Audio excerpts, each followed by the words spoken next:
Welcome to the 69th installment of Ear to the Ground, the Land Stewardship Project's audio podcast on family farming, sustainable agriculture, local food systems, and local democracy. I'm Brian DeVore, editor of the Land Stewardship Letter. Bartles Lutheran Home in Waverly, Iowa is setting out to prove that food served in an institution does not always have to be a bland, tasteless product shipped in from hundreds or even thousands of miles away. The 200-bed facility provides retirement, nursing, assisted living, skilled, and Alzheimer's care in the midst of some of the richest farmland in the world. However, before 1999, next to none of the 600 meals served daily were sourced locally. This is particularly ironic considering that many of the residents are former farmers.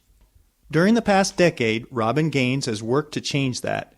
Gaines, who is an assistant administrator and vice president for support services at Bartles, started out buying tomatoes and sweet corn from local farmers. Their local food efforts got a kickstart several years ago when the facility started working with Kamyar Incheon at the University of Northern Iowa's Local Food Project. The project helped them figure out how to find farmers who could provide the quantity and quality of food they were looking for. Gaines's original goal was to buy at least 10% of her food from local farmers. She's surpassed that goal. By 2004, the facility had spent 15% of its raw food budget on local products. By 2008, the percentage was well over 25%. Almost all of that local food travels less than 25 miles to get to the facility's kitchen.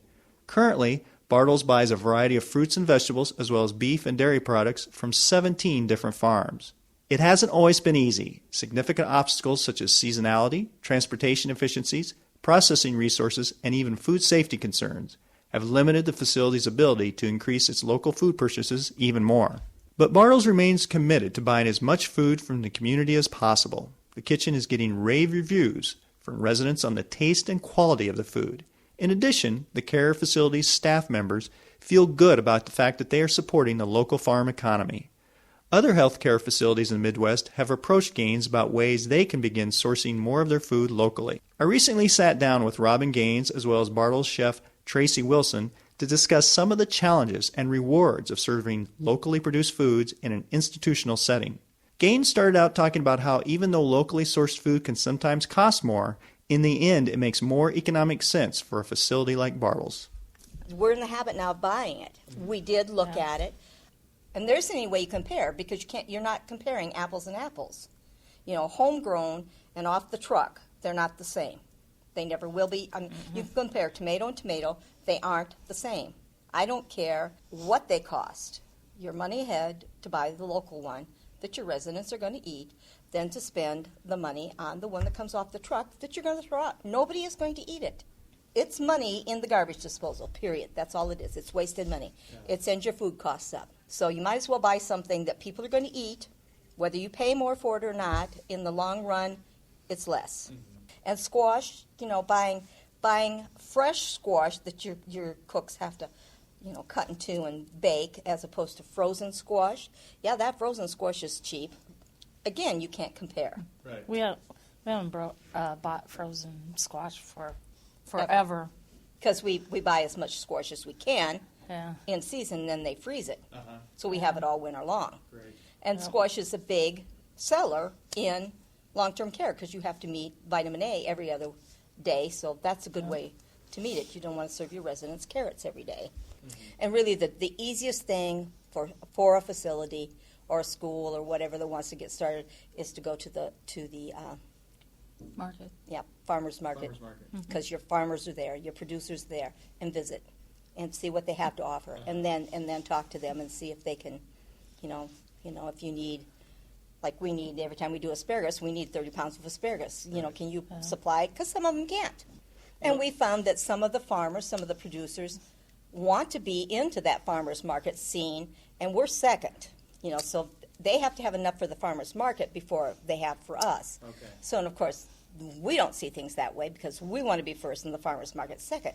Well, that's where they want to be. I mean, that's the program they want to run. Yeah. So then we look for somebody who can supply both of us. Now, originally you thought you'd be doing good to buy 10% of your food from local farmers, but you've now about 10 years down the line, you've gone well beyond that. You're at about 25% of your food being sourced from local farmers. What's prevented you from getting even more of your food from local sources? What have been some of the barriers that you've had to deal with that have prevented you from maybe going beyond 30% or even higher? I guess the biggest thing, the biggest prevention last year, and what surprised me that we had grown from last year, was the fact that gas prices were so horribly high that we didn't think we were going to be able to have anybody. The other thing is the lack of farmers and the lack of diversity in growing things. Farmers will grow tomatoes for farmers market or something like that.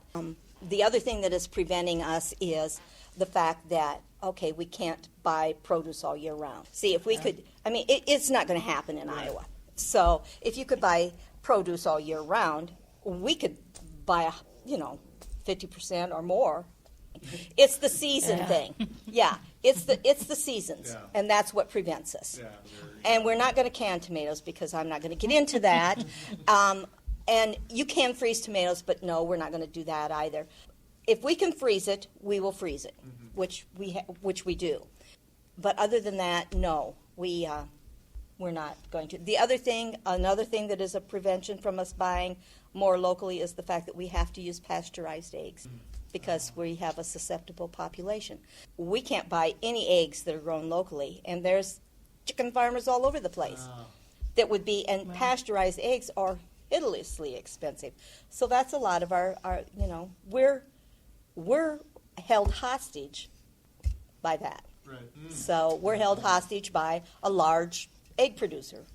Speaking of food safety, Tracy, when you're buying and preparing some of these local foods, do you feel pretty confident about how safe they are for the residents? I do, really because I know the farmers. I think it really helps having that one-on-one contact. Makes a big difference. And just even looking at their produce on the tables out there, says a lot too. We have a relationship. Yeah. It's kind of like we're invested in the farm too. Yeah. And I guess we are. We're invested in the farm. We're buying from them. We're helping them to succeed. Now, I know a lot of other facilities have approached you for information on how you went about sourcing more of your food locally. What kind of advice do you give both a producer, I guess, and a facility who wants to get involved with more of a local foods-based arrangement like this? I guess I would say to the producer, do not walk in the back door.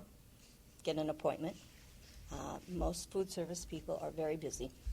And I tend to not see people who walk in the door and want to see me. Tracy hasn't quite learned that yet. I'm learning. She will learn. People need to have an appointment, and I know it's sometimes it's hard for farmers to do that, but they need to. For the facility, I would say start small.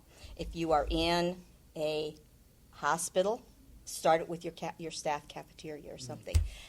If you're in a nursing home or a retirement center, whatever, start with the lettuces early in the spring. Yeah. The fancy lettuces or the strawberries. Yeah. Those things are easy to handle, and they're quick. They're here one day and they're gone the next day, and people love it. Yeah. Yeah. And it makes a really big splash. Start that way. Then maybe work on to the tomatoes and then maybe to the sweet corn. But don't go into it like, okay, this year we're going to buy all of our produce from June 1st through September 30th or whatever locally, because it will kill you. Yeah. You won't even know where to go, where to start. I also think that supervisor needs to get out and go to the markets and see what is out there that they can fit into their system. Yeah.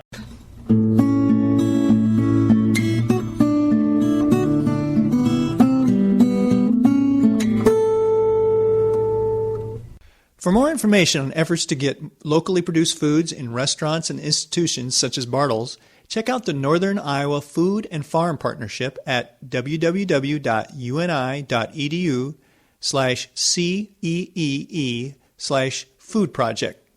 For details on LSP's community-based food systems work, see www.landstewardshipproject.org. If you have comments or suggestions about this podcast, contact Brian DeVore at bdevore@landstewardshipproject.org, or you can call 612-722-6377. Thanks to Laura Borgendale, a Western Minnesota musician, for Ear to the Ground's theme music. And a special thank you to all of Land Stewardship Project's members who make initiatives such as this podcast possible. If you're not a member, visit landstewardshipproject.org to learn how you can support LSP. Thanks for listening.